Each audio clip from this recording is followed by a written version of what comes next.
so long since I've done this. I'm actually kind of nervous right now. Hey everybody, welcome back to my channel. Welcome to my channel if this is your first time. You really haven't missed much. I haven't been around for a couple of weeks. I'm very guilty, but I am back. I have managed my school workload and I've kind of figured some things out. So let's get back into videos. I am so excited about this one I have planned for you guys. I've been researching this so much. I did not think I would get this deep into some of the information. I know this is going to be a really long video, so I did leave out very intricate little details. You'll kind of understand more about what I mean when we start this. So I've got my notes, I've got my water, and I think we're good. I know this is going to be a really long one. Thank you guys so much if you sit down and you watch this entire thing. It means the world to me. Thank you to all of you that talk to me on Twitter and Instagram, here on YouTube. Thank you guys so much for sharing my video. And if you have not already, take the time to subscribe for more scary, spooky, paranormal videos, things in that category. I hope you guys all enjoy this. I'm so excited. I'm so excited. I've been thinking about filming this video all day. So, let's begin. Today we are going to be talking about the Winchester Mystery House. Now, I have heard of this house from Ghost Adventures. I've known it just from the paranormal community. I've kind of done research on it before, but I've never really delved as far into it as I did before this video. If you don't know, there was recently a movie released. It was released, I believe, last Friday, February 2nd, starring Helen Mirren as Sarah Winchester. Now, for those of you that don't really know who Helen Mirren is, she is one of my favorite actresses. I think she is absolutely incredible. I love watching her work. So when I saw this movie was released, I was like, okay, this is going to go one of two ways. It's going to be a huge shit show, or they're going to nail it. I cannot speak my opinion about it just because I have not gone to see it yet. I'm still anticipating that. But I've been so busy, I don't know when I'm going to see it. I hope it's soon. I think that's like one of the best movies to go to the theater and sit down and watch. Now, I don't want to really get into Sarah Winchester's early life just because I think it's a little excessive. I have so much information about this house that I want to share with you guys, and kind of everything leading up to her moving west and buying this old farmhouse, that I don't want to make this a super long video. Sarah Lockwood Pardee married William Wirt Winchester in the late 1800s. Now, they were living in Boston at the time, and he was the heir to the Winchester Rifle Company, and he was also the treasurer of the Winchester Repeating Arms Company. Now, Sarah and her husband were very young when they got married. They actually had one little baby girl named Annie in, I believe it was 1866, June of 1866. She gave birth to a beautiful little girl, and unfortunately, and very tragically, she lost little Annie the following month, less than a month old, just about a month old, to a childhood disease. If that wasn't enough grief for young Sarah, she lost her husband in 1881 to tuberculosis. Now, as I said, William Winchester, her husband, was an only child, so he was the sole heir to the Winchester Rifle Company. He was the treasurer of the Winchester Repeating Arms Company as well. So when he passed away, Sarah gained all of his money, and this was a very large amount. So when her husband died, she took over partial ownership of the Winchester Rifle Company, and to kind of give you an idea, her income each day was about $1,000. Now, this is back in the 1800s, and compared to 2017, if this math was done correctly, that's about $20,000 a day that she was receiving. And that's not including a lot of other things that were coming with that. That was just $20,000 a day from this company. So $1,000 back then, $20,000 per day today. That is such an incredible amount. What do you do with all of that money? Now, Sarah was very passionate about spirits and the spirit world, and she decided to go visit a medium. Now, a lot of people say this was bogus. People say she didn't really go see a medium, and what happened over the rest of her life was either all made up, or there are other reasons we will kind of discuss why people are very skeptical about whether the story is true or not. So Sarah went to see this medium in Boston, Massachusetts. The medium basically told her that she was being haunted by anybody whose life was taken by a Winchester rifle. The medium told her, with your large inheritance, you need to move west, buy a house, and keep building. Never stop building. If you stop building, the spirits will come after you and haunt you for the rest of your life. So she moved west. In 1884, just 3 years after her husband passed away, the widow from New England moved to the Santa Clara Valley in California and bought a small, unfinished farmhouse. It is said at one point this house had over 162 acres of land, but it is currently down to 4.5 acres. Now, she owned this very large amount of land because she intended on building on it for the spirits. So Sarah bought this unfinished farmhouse. She did not hire an architect. She did all of the renovations, thought of all the renovations by herself. She had nobody overseeing it. She was the one mainly looking at everything. She just kind of told her construction workers what she was seeing in her mind and what was told to her, and they would build it however she said. Now, they say that these workers worked around the clock, 24 hours a day, 7 days a week, 365 days a year, for years and years to come. Sarah had a lot of money. From her husband passing away, she had inherited about $20.5 million. Now, if you convert that to about currency in 2017, it's about $520 million. Now, I think about $1 million, and I could think of like a lot of things to do with it, and then I would probably build myself a house. She had the equivalent to $520 million back in this time. So there was no question about where is this money coming from and how is she going to fund this. She had all of this money, and she was paying these men and all of her construction workers around the clock to build this house for herself and all of these spirits. Now, Sarah was dismissing her workers every couple of months for an additional couple of months. It gave them time to rest, relax, catch up with family, things like that, and then they would come back to work. So while they were working around the clock 24/7, it was not always the same men day in and day out because she did give them breaks. I do have a lot of notes about this house that I'm going to be referencing in this video. There were a lot of details. I wasn't going to memorize all of it. I just thought it was a little bit much. She actually had the house built out of redwood, but she did not like the look of it. She just preferred how it sat, how the wood worked, and stuff like that, but she did not like how it looked. This house also had a ton of silver and gold chandeliers all throughout it. Now, one of the big things that people know about this house, other than how large it is, I mean, massive house. There are still rooms being discovered throughout this house. There were so many unfinished rooms, and I just think that's incredible. We will kind of talk about that later, about how they're still finding things throughout this house. Now, the house was decorated in a very vast array of colors and materials. I will include a couple of photos throughout this video so you guys can kind of look. There are so many pictures online of inside of this house. I think it's great. It would be a good idea for you guys to just kind of go and look and do your own digging. The house is absolutely beautiful. As of right now, from what we know, there's between 150 and 160 rooms. Nobody knows how many. There are so many rooms in this house. Nobody has really counted how many. There are 2 ballrooms. One is finished. One is unfinished. About 40 bedrooms. Almost 10,000 panes of glass, which, holy shit, that's a lot of glass. 3 elevators, 17 chimneys with evidence of 2 others. So they've kind of found like the structure of 2 other chimneys within the house. So they would say about 19 chimneys, and more than 45 fireplaces. 45 fireplaces. Holy shit. And the people that currently own this house think that there are actually more secret passageways in this house. I mean, why wouldn't you? If you see aerial pictures of this house, it is monstrous. It is a huge house. Like, I have no idea. How do you heat something like that? I suppose, like, they just keep rooms closed off? I don't really know. It's massive. It is so massive. I feel like one of the big things that people know about this house is how haphazard it was. Now, a lot of people say that Sarah was going mad in her grief for her husband and her daughter, and other people say she was doing this to confuse the spirits. So within this house, you will see upside down columns. There are literally stairways that lead to the ceiling. There are second story or third story doors that you walk out of, and they lead straight to a drop off. So if you walk out of the store, you will fall off the side of the building, which is extremely strange. There are so many rooms in this house that are actually fully finished. They're decorated, and then they were boarded up.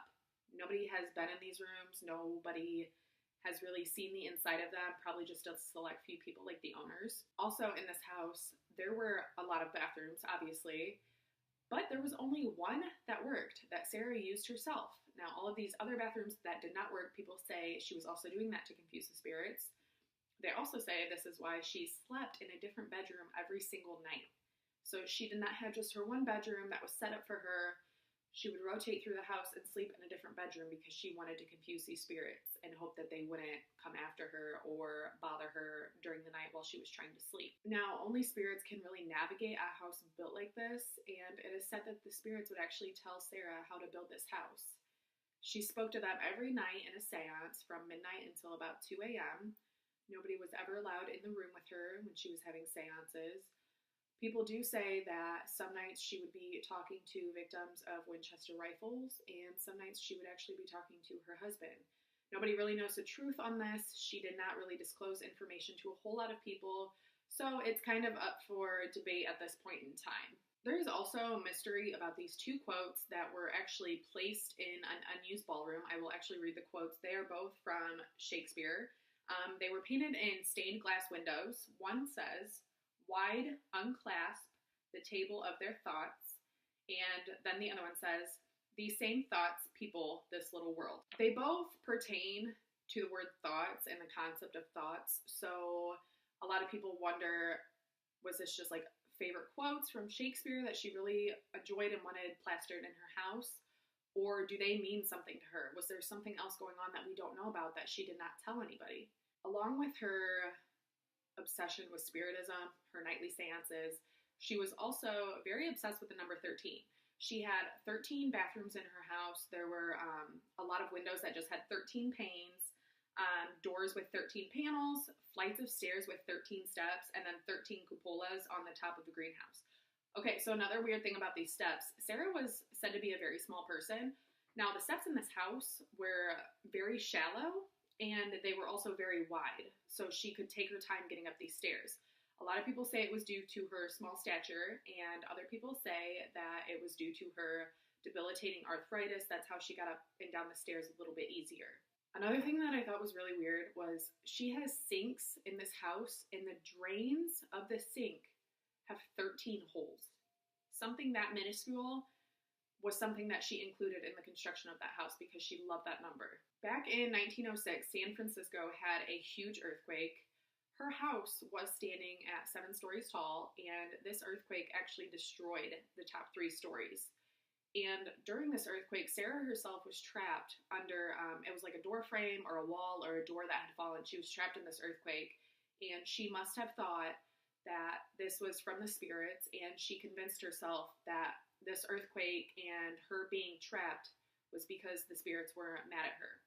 So after the earthquake, when she found her way out, I'm not really sure if somebody else found her, if she called for help, what happened, but she had made it out alive, thankfully, and she actually boarded up an entire room after this earthquake.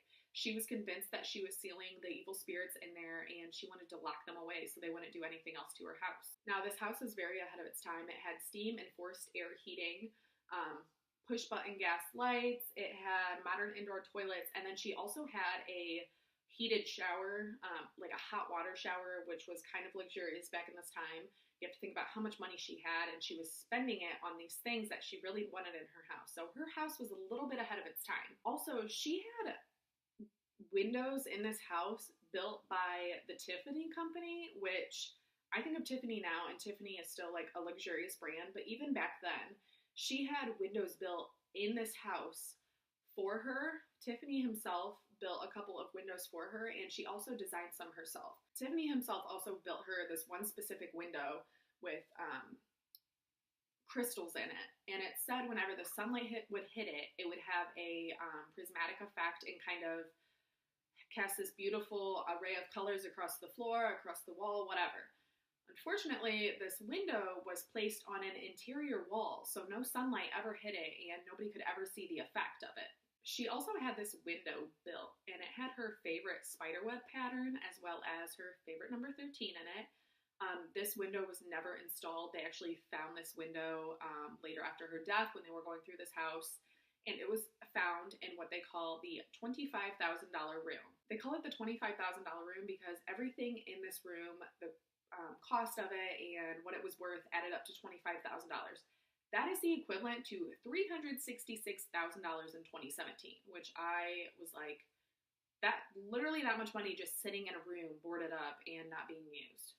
Like, that's absolutely insane, but I guess this whole story kind of is. Also, in one of these ballrooms, there's a door in the middle of it. The door was always locked. Sarah wore the key around her neck, and after she died, whoever was owner of the house at the time, or whoever had kind of taken over, took the key from her necklace and opened the door to the ballroom. And they kept opening doors, and once they finally got into the middle of the fifth vault, they found Sarah's treasure. In the very middle of 5 vaults, Sarah had locked away a lock of her daughter's hair, a lock of her husband's hair, and both of their obituaries. And I think that is absolutely heartbreaking. She had them hidden so deep in this house, and you can tell her grief really took her over. She wore the key every day. Workers say that she never took it off. She never gave the key to anybody, and she never unlocked the door. So she really had her family with her this whole time. Sarah passed away in September of 1922, and as soon as she passed away, all construction on the house stopped. Everybody went home. Her niece and her personal secretary actually gained all of her possessions minus the house. Sarah's niece took everything she wanted from the house, and then she sold the rest in a private auction. And it is said that it took 6 trucks working 8 hours a day for 6 weeks to remove every single item from that house. Sarah did not mention the mansion whatsoever in her will, and a lot of appraisers were kind of like, what's the point? It had already been through the 1906 earthquake, so they kind of figured it was like pointless. It was damaged on the inside. With the haphazard design, as well as like all the unfinished rooms, they didn't think it would really go for a lot. It went for $135,000 to a private investor, and then it was subsequently leased for 10 years to John and Mame Brown, who really started pulling the house back together. And actually, they started running tours in this house just 5 months after Sarah passed away. All of the items in this house are untraceable. They passed through so many hands. I think it would be so cool to find somebody that had items that they know were from this house. I think that'd be really neat to just kind of see what Sarah had in that house and kind of take us back in time. Like I said, in February of 1923, just 5 months after Sarah had passed away, they started running public tours of this house, and Mame Brown, the wife of John Brown, who leased the house, was the first tour guide. Harry Houdini visited this house in 1924, and they say he was the first person to call it the Mystery House. There was actually a newspaper write-up, and it's hanging in the rifle room at the house of Harry Houdini's visit, which is really neat. In the early 1990s, before I feel like a lot of people really got into ghost hunting, they had invited Christopher Chackin. Now, he was a parapsychologist. He was also an anomalist and a paranormal investigator. He actually came into the house and he did the first in-depth investigation on this house. He worked around the clock for 30 days before he kind of got all of his evidence together and presented it. Now, also, I know a lot of people know that Ghost Adventures have been there. I remember seeing the episode very recently, actually. I can't remember what specific evidence they had found, if any. I do know that they are very closed off about the house. They are just starting to really open it for tours, getting more rooms kind of around to display to the public. Now, this room we had talked about that they had found in 2016 was the room that Sarah had sealed away after the earthquake that she thought the spirits had caused. And in this room, they had found a pump organ, a Victorian couch, a dress form, a sewing machine, and multiple paintings. So she had all of these beautiful items in one room and sealed it off, and she believed that the spirits would just stay in there and not come out. This past year, in 2017, the Winchester Mystery House debuted their first daytime tour in 20 years. Now, they have a new manager, from what I've read, and this manager kind of did an overhaul of the whole place, opened more than, I think, like 40 new rooms, kind of got things together, cleaned it up a little bit, and they're doing more construction on the house. This new tour takes guests through, obviously, more houses, but it also takes them through rooms that are still unfinished that Sarah never got to and that she was actually working on at the time of her death. So you can kind of see where her mind was at when she was building in these multiple rooms. Current day, this house is listed as a designated California historical landmark, as well as being listed on the National Register of Historic Places. There are a lot of daytime tours that go on at this house, and there are also some night tours, and they do a lot of tours around Halloween time, which I think would be really fun to go to. If you've never seen the outside of this house, please look at it. It is so neat. It is so incredible. If you do not follow them on Instagram too, you need to follow them because they've been posting some awesome things about how they're going to open more stuff up in this house and they want to do more with the house, and it really makes me excited. So go follow them on Instagram if you can find them. One of the things I also want to talk about was the skepticism of this house. And I know there was a lot of it. I've read a lot of things about this home and also about people that don't really think it was all paranormal and don't believe these stories about spirits. And there was a lady by the name of Mary Jo Ignoffo, and she wrote a book called Captive of the Labyrinth. Think about it. That is the perfect name for Sarah Winchester. Captive of the Labyrinth. It suggests that there was never a psychic in Boston that told her to come out here and to build this house. It also suggests that the construction workers were not as abundant as past accounts made them seem, and that they actually did not work around the clock, and they were actually, all of them were dismissed at months at a time instead of them kind of being on a rotating schedule, if that makes any sense. It's also said that Sarah made up the story about her husband and her daughter in order to kind of create turmoil in her house and make herself seem mentally ill, so people would be less intrigued about the house and wouldn't really want to come around much. A lot of people also say that she used her arthritis as a reason to not leave the house and to kind of stay home. They also say that the motivation behind the house was not spirits telling her to build, and it was actually due to the fact that her father was a woodworker. He struggled to keep a job when she was younger, and she did not want any other men or families to go through what they had. So she kind of made it her own personal mission to employ as many woodworkers as she can to work around the clock. She wanted to help these men and make sure they had jobs. Still, there are a lot of skeptics about this house. They say the paranormal is not something that was going on in this house, and that Sarah was not obsessed with this house and it was just kind of a hobby of hers. I hope you guys really enjoy this video. I did so much research on it, and I think that it was such a great subject to pick to kind of like almost kind of bring back my channel in a way. I loved researching it. I'm so excited to go see the new movie. If you guys have seen it, leave me some comments and kind of tell me about what you thought. Also leave some comments about what you think about this house. Are you skeptical too, like Mary Jo, or do you really believe everything that happened in this house? Do you know anybody that's had experiences or gone on tours there in the last couple of months that has had any accounts of anything happening? I would love to hear them down below. You guys can go ahead and comment, leave me a like, share my video. I would really appreciate it. As always, I hope you guys are having a great day or night wherever you are.